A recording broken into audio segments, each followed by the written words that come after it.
많은 작가들이 경제적으로 또는 육체적으로 어려운 삶 속에서도 지칠 줄 모르는 예술의 혼을 불태워 오늘날 우리에게 많은 감동을 주고 있습니다. 평범한 삶을 살아온 저로서는 예술이 아무리 좋다 하더라도 과연 나라면 그러한 고통의 삶을 살 수 있을까라는 생각이 들기도 하죠. 고갱은 예술이라는 스스로 선택한 고난의 길을 가고자 파란만장한 삶을 살았던 작가입니다. 고갱은 1848년 프랑스 혁명 시기 공화파인 저널리스트의 아들로 태어났습니다. 그러나 나폴레옹 3세가 즉위하여 왕권을 강화하고자 공화파에 대한 탄압이 시작되자 가족이 페루로 이민을 가 유년 시절을 페루 리마에서 보냅니다. 이때 페루로 가던 배에서 아버지가 사망합니다. 성년이 되어 페루에서 다시 프랑스로 돌아와 주식 중매인으로 성공하여 경제적으로 남부를 것 없는 안정된 삶을 살며 취미로 그림을 배우게 되면서 인상파 화가들과 교류합니다. 그러다가 35세의 늦은 나이에 부인의 완강한 반대에도 불구하고 화가가 되기로 결심하여 직장을 그만두고 가족과도 헤어지게 됩니다.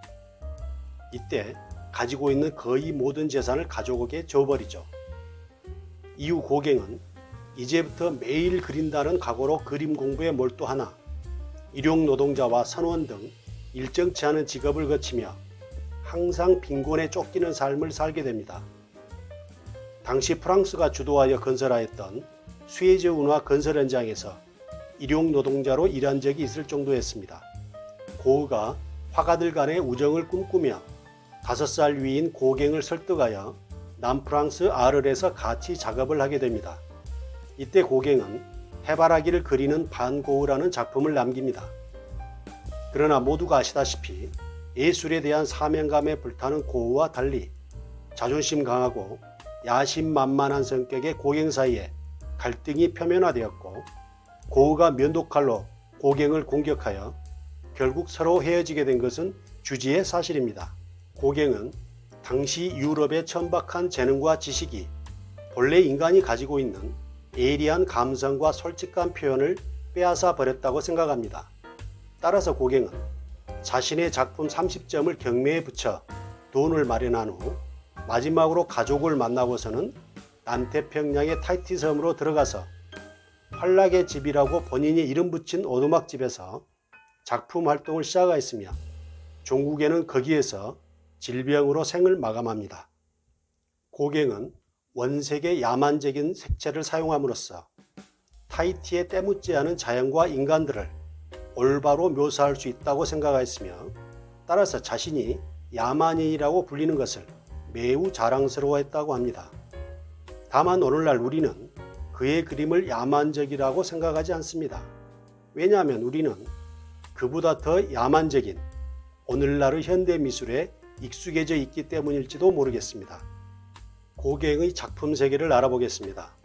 초기에는 인상파의 기법으로 그림을 그렸으나 점차 눈에만 신경을 쓰고 머리를 조금 더 쓰려 하지 않는 인상파에 불만을 품고 그림이란 단순히 대상을 충실히 그려내는 것이 아니라 상상력과 지성이 필요하다고 생각합니다. 따라서 고갱은 그리고자 하는 물체의 외곽에 분명한 윤곽선을 사용하고 강렬한 색채를 사용하여 자신만의 독특한 화풍을 개척합니다. 고갱의 작품 몇 가지를 알아보겠습니다. 먼저 황색의 그리스도라는 작품입니다.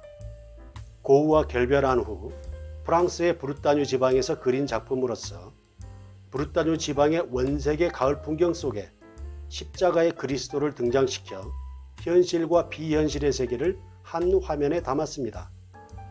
이와 유사한 작품으로 황색의 그리스도가 있는 자화상이라는 작품입니다. 황색의 그리스도 작품 앞에 자신의 모습을 그린 자화상입니다. 다음은 이아 오라나 마리아라는 작품입니다. 타히티에 정착한 후 첫 번째 제작한 작품으로서 열대의 강렬한 영향을 받아 이전과는 달라진 작품 스타일을 보여주고 있습니다. 이아 오라나 마리아는 타히티의 토속어로서 마리아여 저는 당신을 숭배합니다 라는 뜻입니다. 성모 마리아의 모델이 된 여인은 같이 살았던 테우라라는 이름의 여인이며 이후 고갱의 많은 작품의 모델이 되기도 했습니다.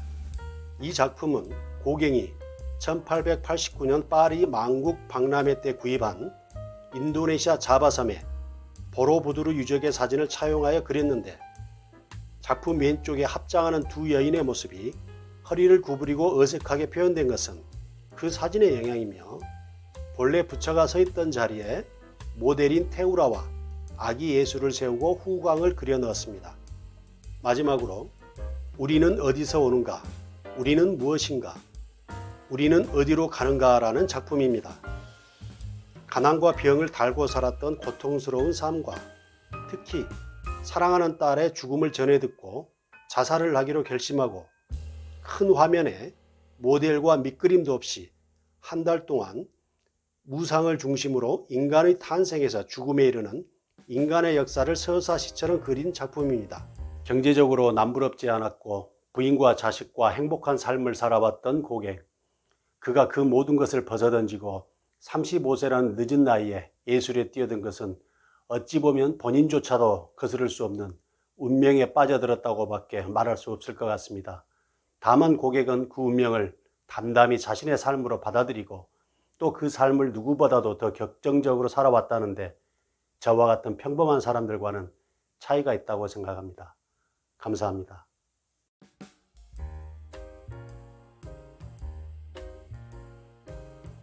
당시 타히티는 프랑스의 식민지였습니다. 그래서 아마 고갱이 타히티 섬을 선택하지 않았나 싶기도 하고요. 한 가지 좀 덧붙이자면은 당시 프랑스의 식민지 정책은 가혹하고 잔인하기로 아주 악명이 높았습니다. 따라서 고갱은 타히티 섬에서 혹독한 프랑스 식민 정치에 반대하기도 하고 또한 타히티 원주민들의 척박한 삶에도 관심을 두어서 타히티에 있는 프랑스 식민지 관리들과 많은 충돌을 일으키기도 했다고 전해집니다. 네, 맞습니다.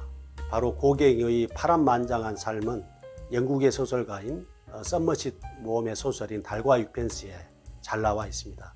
즉 달과 육펜스는 바로 고갱을 모델로 한 작품이라고 할 수 있겠죠. 서머싯 모험이 1904년에 파리에 좀 머무른 기회가 있었는데 그때 화가들하고 많이 어울렸다고 합니다. 바로 그때 고갱이라는 화가가 타히티에서 죽었다는 소문을 듣게 되죠. 그래서 그에 대한 많은 관심을 갖고 소설을 쓰기로 결심을 하고 또 그를 위해서 타히티 섬에도 직접 다녀왔다고 전해지고 있습니다. 오늘날 우리들은 고흐와 고갱을 후기 인상주의 작가라고 부르고 있습니다. 그런데 이제 후기 인상주의 작가 중에서 빼놓을 수 없는 사람이 바로 폴 세잔인데요. 나중에 폴 세잔을 다룰 때 그때 종합적으로 한번 말씀을 드리는 기회를 갖도록 하겠습니다. 다만 그 고흐와 고갱은 그 작품만 바라본다면은 두 사람 사이에서 어떤 작품상에서 공통점을 찾기는 좀 힘들지 않을까 개인적으로 생각을 하고 있습니다. 다만 안타깝지만 이 두 작가는 지독한 고독감과 절망감 속에서 살아왔던 작가라는 점에서 공통점이 있는 거고요.